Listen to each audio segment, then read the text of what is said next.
On an old railway cutting through valleys and forgotten bridges. A little girl and her brother are on their way home. But when the lights inside the train begin to flicker, a faint whisper rises from an empty seat behind them. She sees a face outside the window, pale, cold, and filled with sorrow. No one else notices. No one realizes that the woman in white is still waiting for someone who will never return. Tonight, this train carries more than just passengers.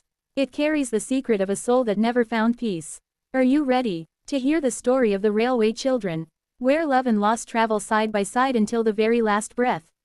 The little girl Molly sat quietly by the train window. The sound of iron wheels grinding on the tracks echoed, clank, clank. The air was thick with the scent of metal and dust. She gazed outside, watching golden fields of grass sway in the wind. Beside her sat her brother, Coombe. He was reading an old, half-torn book. But his eyes kept drifting toward the window, as if something outside was calling to him. As the train entered a narrow tunnel, the echoing roar filled Molly's head. The lights flickered sharply. Her heartbeat quickened for reasons she could not name. Suddenly, the lights went out completely.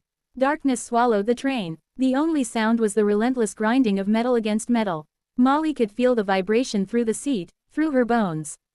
Her small hands gripped the edge of the window as she tried to see something, anything. For a moment, it felt as if time had stopped.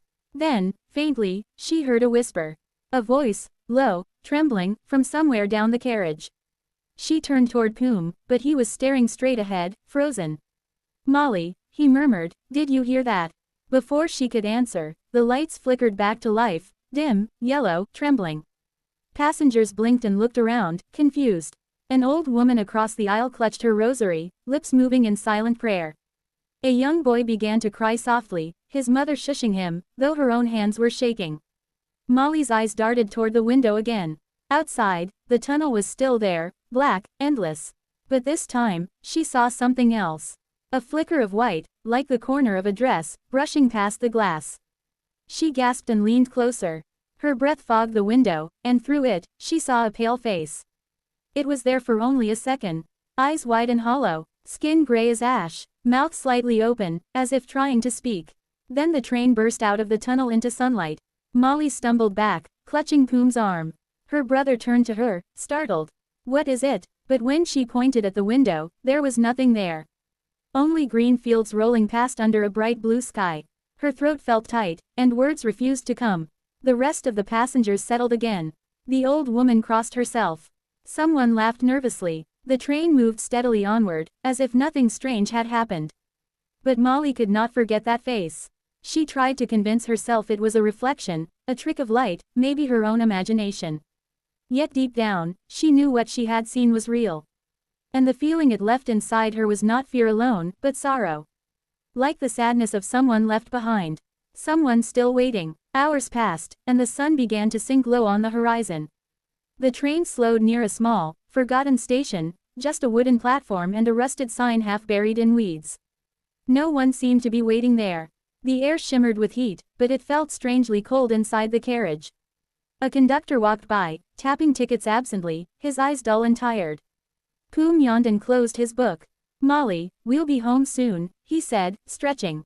But Molly wasn't listening. Her gaze was fixed outside again, because there, at the far end of the platform, stood a figure in white. It was motionless, facing the train. The same pale face, the same hollow eyes. This time, Molly could see the details. Long dark hair tangled around the shoulders, hands clasped tightly at the front as if holding something invisible. The train screeched to a halt, and for a moment, their eyes met. A shiver ran down Molly's spine. The woman's lips moved silently. Molly strained to read them, a single word, repeated again and again. "Help, help." Before she could react, the train jolted forward again.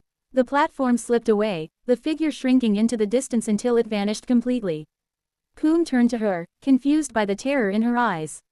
"What's wrong? What did you see?" She whispered. "She was there. She looked right at me." That night, the train rattled through the dark countryside. The sky outside had turned the color of charcoal, and the stars seemed far away. The air grew heavier, colder, as if the tunnel had followed them. Even the sound of the wheels changed, slower, duller, almost hesitant. Molly shivered, wrapping her shawl tighter around her shoulders. Suddenly, a loud clang echoed through the carriage. Everyone jumped. The train lurched violently to one side, sending passengers tumbling. Luggage crashed from the racks above. Someone screamed. Molly and Poom clung to each other as the train screeched to a stop. Then, silence. Not a single sound, not even the crickets outside. The conductor's voice came faintly from the next car, shouting for calm. Someone said the brakes had failed for a moment, but no one was hurt. Gradually, murmurs replaced the panic. But Molly knew something else had happened. Because she had seen it. Just before the train stopped, a shape had crossed the tracks. It wasn't an animal. It wasn't a person. It was a shadow, tall and thin, gliding silently just inches from the train. And in that instant, the smell of smoke and cold metal filled her nose again, the same smell as before. Her heart pounded so loudly she could barely hear Poom calling her name. After what felt like hours, the train began to move again. This time slower, quieter, as if afraid of the night itself. Through the window, Molly could see the outline of an old railway bridge approaching, wooden beams, cracked and blackened by age. The conductor walked down the aisle, whispering to another crewman. Molly caught one word: accident. Her stomach twisted. She leaned closer, listening. Years ago, the man said softly, a woman jumped off this bridge with her child. They said she was waiting for her husband's train that never came. The conductor nodded grimly. Every now and then, people still see her. Always near this line. Molly froze. Her fingers turned cold. As the train crossed the bridge, the air grew icy. A low mist rose from the water below, curling around the carriages. Molly pressed her face to the window, heart pounding. There, standing on the bridge's edge, the woman in white. The same sorrowful eyes, the same faint movement of her lips. This time, Molly could hear her voice, faint, broken, carried by the wind. "Where is my child?" The words sent a chill through her soul. Her breath hitched, and she felt tears welling up without knowing why. Poom followed her gaze and went pale. "There's no one there," he said, though his voice trembled. But Molly knew he saw her too. The figure lifted her hand, pointing straight at the carriage window. Then, as the train left the bridge, she vanished into the fog. The cold lingered long after, soaking into Molly's bones. Neither of them spoke for a long time. Only the sound of the rails filled the silence, softer now, almost mournful. Molly leaned her head on her brother's shoulder, eyes wide open, afraid to blink. Outside, the darkness stretched endlessly ahead, swallowing the tracks one by one. And somewhere deep within the night, beneath the echoing rhythm of the train, a faint cry began to rise again. The voice of a mother still waiting on the railway, calling for a child who never came home. The train rolled slowly into the final station just before dawn. The horizon glowed faintly with the first light of morning.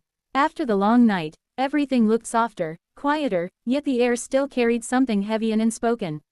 Molly stepped off the train, her shoes touching the cold platform. Poom followed close behind, glancing back at the carriages as if half expecting to see that pale face once more. But there was only mist, drifting lazily between the tracks. The old station clock ticked loudly, its hands trembling at the edge of sunrise. A station guard approached them with a kind smile. "You two must have had a long journey," he said. Molly nodded faintly. "Yes, it felt longer than it should." The guard chuckled. "This line always feels that way. Some say it's because of what happened years ago." Her heart skipped. "You mean the woman on the bridge?" The guard paused, surprised. "You know that story?" he asked. "Most passengers don't." Molly swallowed hard. I saw her." The man's smile faded. He looked at her with something between pity and belief. "She doesn't mean harm," he said softly. "She's only waiting. Every dawn, she walks the rails looking for her child. The railway remembers her sorrow, that's why it feels colder some nights." Molly stared down at her shoes, a strange ache rising in her chest. As they left the station, the world around them began to wake. Roosters crowed, vendors set up stalls, the smell of fresh tea drifted through the air. The sound of trains came faintly from the distance again, but this time it was gentler, like a heartbeat returning to rhythm. Molly looked back one last time. The platform was empty now, except for the mist curling above the tracks. Then, through the haze, she saw it, a faint silhouette of a woman holding a small child's hand, standing together at the edge of the railway. Both looked peaceful, both slowly faded with the rising sun. Molly closed her eyes. A warmth spread through her, as if the sorrow had lifted, not gone, but understood. She whispered softly. She found her way. Poom placed a hand on her shoulder, guiding her forward. The sun climbed higher, painting the rails in gold. The train behind them whistled once, a long, gentle note that seemed to echo farewell. And as the light filled the sky, Molly finally smiled. The journey had ended, but the memory of that night, the face in the window, the whisper in the dark, would stay with her forever. Not as fear, but as a quiet reminder that some love never leaves the tracks it was born on.